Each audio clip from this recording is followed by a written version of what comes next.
안녕하세요. 하 박사님, 오늘 디파이 가르쳐 주신다고 하셨잖아요. 안녕하세요. 하 박사입니다. 하 박사는 금융, 경제, 암호화폐 내용을 쉽게 설명하는 채널입니다. 하 박사는 실제 학부생, 대학원생을 가르친 경험이 있습니다. 못 믿겠어요. 그럼 강의해보세요. 지금부터 시작해볼까요? 디파이는 탈중앙화 금융의 약자입니다. 즉, 통제하는 중앙기관이 없는 금융 블록체인 서비스입니다. 디파이의 개념에 대해서 구체적으로 살펴보겠습니다. 디파이는 법정화폐, 주식, 채권 등을 기초자산으로 하는 기존의 전통 금융 서비스를 가상자산을 이용한 블록체인 기반의 탈중앙화된 분산 금융 시스템에서 이루어지게 하는 시스템을 말합니다. 자산의 거래, 교환, 대출, 자산관리 등의 전통 금융 기법을 가상자산 생태계로 옮긴 것입니다. 디파이는 중앙화 금융 서비스인 전통 금융과 차이점이 존재합니다. 전통 금융은 중앙화 주체 혹은 금융기관이 존재합니다.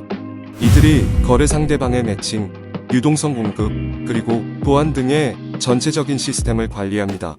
즉, 중앙화 주체인 금융기관이 금융시장 내에서 일어나는 모든 거래 정보를 중앙 서버에 기록, 관리합니다. 이는 중앙화 기관의 권력이 크며 위험이 존재함을 의미합니다. 왜냐하면 중앙 조직과 이용자 간의 정보 비대칭이 발생하기 때문입니다. 이는 금융 서비스의 높은 거래 수수료 비용으로 발생합니다. 또한 만약 중앙 금융기관이 해킹되면 모든 금융 서비스는 마비됩니다. 항상 해킹 위험에 높게 노출되는 것입니다. 그러나 디파이는 다릅니다. 디파이는 중앙 조직이 없는 탈중앙화된 분산 금융 시스템이기 때문입니다. 중앙화된 금융기관의 역할을 블록체인 기술과 스마트 계약이 하게 됩니다. 블록체인이라는 단어를 살펴보면 정확하게 알 수 있습니다. 블록은 거래 내역입니다. 체인은 연결고리입니다. 즉, 블록체인은 거래 내역이 연결고리로 공유되고 있음을 의미합니다. 상세히 설명해 보겠습니다. 블록체인 네트워크상에서는 참여자들의 합의가 있어야 거래가 체결됩니다. 완료된 거래 내역은 분산된 원장에 기록됩니다. 즉, 본인의 거래 정보 및 타인의 거래 정보가 모든 참여자들에게 공유되고 있는 것입니다. 즉, 정보 비대칭 문제가 사라집니다. 이는 정보 비대칭 문제를 가지고 있는 전통 금융 시스템과 다릅니다. 디파이는 블록체인 네트워크에서 개인 간 거래를 합니다. 즉, 중개자 역할인 중앙화된 금융기관이 필요가 없습니다. 디파이를 통해 거래 수수료를 낮출 수 있으며 국가 간 경계를 없앨 수 있으며 거래 속도를 빠르게 할 수 있습니다.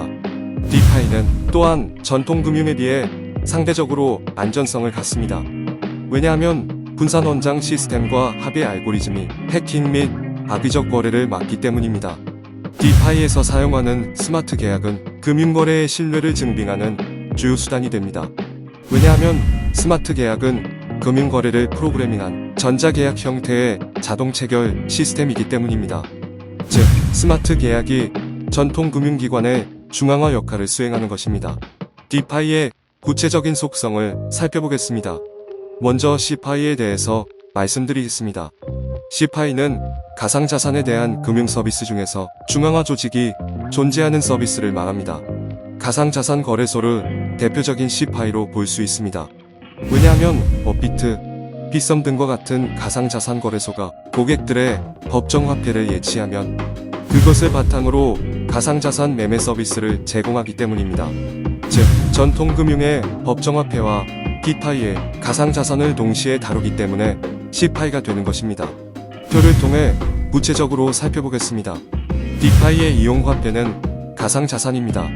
즉, 달러, 원화가 아닌 비트코인, 이더리움 등의 가상자산인 것입니다.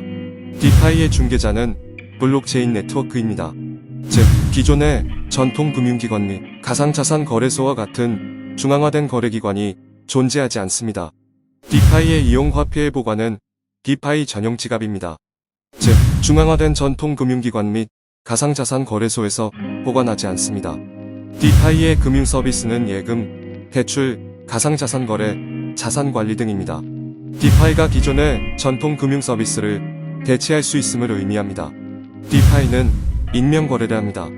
그러나 기존의 금융거래는 실명 거래를 합니다. 디파이는 투명합니다. 그러나 기존의 전통금융은 불투명합니다. 뉴스에서 은행원들의 장부 조작 사건들을 들어보셨을 겁니다. 디파이는 국가 간 경계가 없습니다. 전통금융기관이 없는 국가끼리도 디파이를 통해서 송금이 가능합니다. 그리고 못다한 말이 있는데 오늘 강의하느라 수고하셨어요. 강의료는 구독과 좋아요로 대신할게요. 아이고, 감사합니다. 지금까지 디파이의 개념과 속성에 대해서 살펴보았습니다. 다음에는 디파이 관련 다른 주제에 대해서도 살펴보겠습니다. 하박사 시청해주셔서 감사합니다. 하박사 구독, 좋아요, 알림 설정 부탁드립니다.